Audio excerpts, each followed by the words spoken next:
महाराष्ट्र के deputy CM पद की शपथ ले सकती हैं सुनेत्रा पवार। एनसीपी विधायकों की बैठक के बाद औपचारिक ऐलान। आज शाम सुनेत्रा शपथ ले सकती हैं। महाराष्ट्र की पहली महिला डेप्यूटी सीएम बनेंगी सुनेत्रा पवार।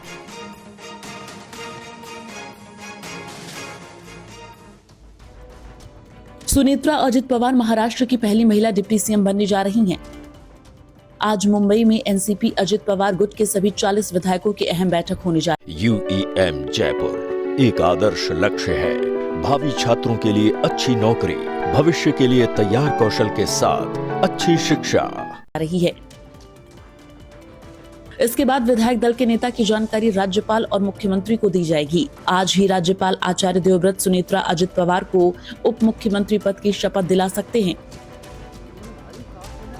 शुक्रवार को एनसीपी के 4 बड़े नेता छगन भुजबल, प्रफुल्ल पटेल, सुनील तटकरे और धनंजय मुंडे ने देवेंद्र फडणवीस से मुलाकात की थी और सुनेत्रा अजित पवार को सभी विधायकों के समर्थन की बात कही थी। सीएम साहब से जो है हम लोग गए थे, प्रफुल्ल भाई, तटकरे, मैं और मुंडे, कल भी हम मिले थे उनको। तो टेंटेटिवली जो है कल हो सकता है क्या सब शपथ विधि से लेकर सारी चीजें।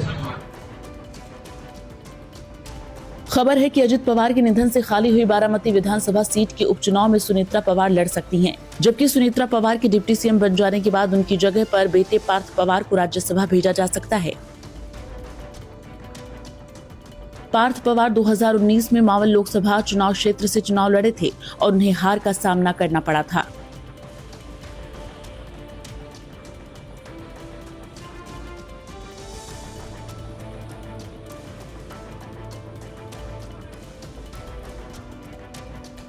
और एनसीपी अजीत पवार गुट के राष्ट्रीय अध्यक्ष पद को लेकर चर्चा तेज होती जा रही है, जिस पर प्रफुल्ल पटेल का नाम आगे चल रहा है। हालांकि इसे लेकर कोई औपचारिक ऐलान अब तक नहीं हुआ है या कोई बयान सामने नहीं आया है। रिपोर्ट देखिए। अजित पवार अपनी अधूरे सपने को छोड़कर चले गए। शरद पवार और अजित पवार दोनों चाचा भतीजे अपनी एनसीपी का विलय करना चाहते थे। एनसीपी के विलय की खबर अब सुर्खियों में है। अजित पवार का एक धड़ा चाहता है कि पहले सुनेत्रा ताई डिप्टी सीएम बन जाए, उसके बाद वो खुद शरद पवार और सुप्रिया सुले के साथ मिलकर इस पर आगे की बात करे।